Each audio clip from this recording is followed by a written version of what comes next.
खबर दें कि साइफर केस में चेयरमैन पीटीआई और शाह महमूद कुरैशी की जमानत का मामला ऑफिशियल सीक्रेट एक्ट के तहत खुसूसी अदालत के जज अबुल हसनात मोहम्मद जुल्करनैन की रुखसत के बाइस समाअत न हो सकी है। पीटीआई लीगल टीम ड्यूटी जज राजा जवाद अब्बास हसन के पास पहुंच गई।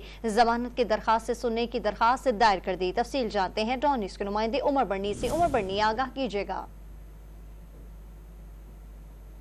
जी चेयरमैन पीटीआई जी देखें, साइफर केस के मामले में चेयरमैन पीटीआई और शाह महमूद कुरैशी की जमानत की दरख्वास्त पर समाअत आज मुकर्रर थी। ताहम ऑफिशियल सीक्रेट एक्ट के तहत जो डेजिग्नेटेड कोर्ट है उसके जज अबुल हसनात मोहम्मद जुल्करनैन जो है वो छुट्टी पर हैं, जिसके बाइस जो पीटीआई लीगल टीम है वो जज राजा जवाद अब्बास हसन के पास पहुंच गई और दरख्वास्त की कि आप जो है वो चेयरमैन पीटीआई और शाह महमूद कुरैशी की दरख्वास्त जमानतों पर समाअत कर दें, जिस पर अदालत की जानिब से कहा गया कि मैं डेजिग्नेटेड जज नहीं हूँ। डेजिग्नेटेड जज जो हैं वो अबुल हसनात मोहम्मद जुल्करनैन है, वो जब आएंगे वही समाअत करेंगे। जिस पर चेयरमैन पीटीआई की लीगल टीम की जानिब से कहा गया कि वो एक से ज्यादा दिन की छुट्टियों पर गए हैं और काफी तवील अरसे की छुट्टियों पर गए हैं। अगर तो वो कल आज एक दिन की छुट्टी पर गए होते तो हम आपके पास ना आते। तो हम उस पर अदालत की जानिब से कहा गया कि आप अगर दरख्वास्त दायर करना चाहते हैं कि मैं इस मामले पर समाअत करूं तो आप दरख्वास्त दायर कर सकते हैं। चेयरमैन पीटीआई की लीगल टीम की जानिब से दरख्वास्त दायर की गई।